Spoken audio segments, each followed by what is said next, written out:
In today's video, I am going to teach you how to get Shopify Free Trial 2025, Shopify 3 months free trial.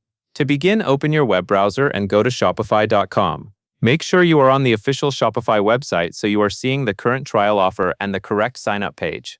On the home page, you will see a field where you can enter an email address. Type in an email address that you can access, since Shopify may use it for verification and important account updates. After you enter your email, click the button that says Start Free Trial. Next, you will create your Shopify account. Follow the on-screen prompts to finish the account setup and create a secure password. Take your time here and make sure your login details are saved somewhere safe, because you will use them to access your store dashboard later. As you continue through the setup process, pay attention when Shopify asks about your plan or billing options. Select the monthly billing cycle. This matters because the promotional $1 pricing is usually tied to the monthly plan, not an annual plan. Choosing monthly helps ensure you are aligned with the offer described.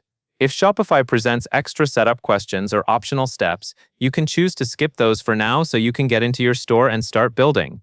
The goal at this point is to get your store created first. Once you are inside the Shopify admin area, go to the online store section. From there, continue with the prompts to create your store name. Pick a name that matches your brand and keep it simple and easy to remember. Now it is important to understand the pricing timing so there are no surprises. With this offer, you will be charged $1 immediately for your first month. Then you will be billed $1 for the second month and $1 for the third month. After those 3 months, your plan will switch back to the standard price for your selected plan, which is commonly around $39 per month for the basic plan, though pricing can change over time. Once your trial and discounted months are active, you can focus on building your storefront, adding products, and customizing your theme, knowing exactly when the regular billing will begin. And that covers everything you need to know.